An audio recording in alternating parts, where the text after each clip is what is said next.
او د منګولې د مغفرت ډکې کی، الله د خوشحالۍ ډکې کی، الله د حلال رزق ډکې کی، الله د بدحالۍ نه بچ کی، یا الله د غربا د دې غربت نو بس الله، یا الله دا درخواست کو چې غریب د بنده د بنده م محتاج کو الله، یا الله بنده د بنده م محتاج کو، مونږ حال لیدو الله، بنده چې د بنده محتاج شي مونږ حال لیدو الله، په عزتونو خلق لبي کی الله، د کونډو په عزت لبي شروع دي، د یتیم په عزتونو لبي شروع دي الله، یا الله بنده د بنده م محتاج کو الله، یا الله مونږ کو غریبانان یو خستا بندیان یو الله، د خپل درو محتاج کی الله، په خپل در کې مزان ته و جړای الله، خود پردي در نه وساتي الله، مونږ بندیان یو، مونږ باندې بندیان لبي کې الله، خنداګان را پوری کې الله، تصویران را لخلق وباسي الله، یا الله د دې حال مونږ بچ کې، یا الله کدا حالت زمونږ په دې ملک ته په بل ملک ته الله د تمام امت مسلمت حفاظت نصیب کې الله، د خپل در نه پورا کې الله، حلال ګټي ورل ورکې الله، ته زمونږ د ټولو حامی او ناصر شي الله، ته زمونږ حامی او ناصر شي الله،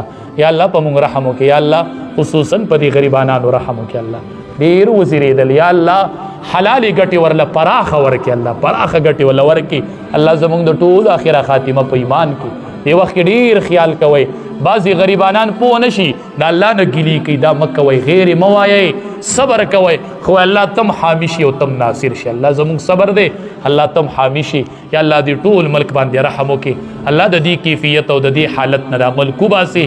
یا الله یا الله دا لباس الجوع الله دا د دې قوم نه اوچت کړي الله، د پراخۍ یو صادر په دې قوم راولي الله، یا الله د پراخۍ یو صادر پې راولي الله کریم، الله مونږ ټولو نه رضا شي، یا الله مونږ ټول حاضرین چې قیامت کې عملنامې کولو کې عملنامې په لاسو کې راکې، یا الله دا سپم په عملنامه کې راوخیږي الله، چې ختم لراغلی وو د قرآن مجلسو دې تم حاضری کړې وه، یا الله په دې مجلس مونږ وبخي الله، مونږ وبخي الله، مونږ وبخي الله، زمونږ اخره خاتمه په ایمان کې الله، اخره خاتمه په ایمان کې الله، اخره خاتمه په ایمان کې، اللهم صل علی محمد و آله و عطرته بعدد كل معلوم لك برحمتك یا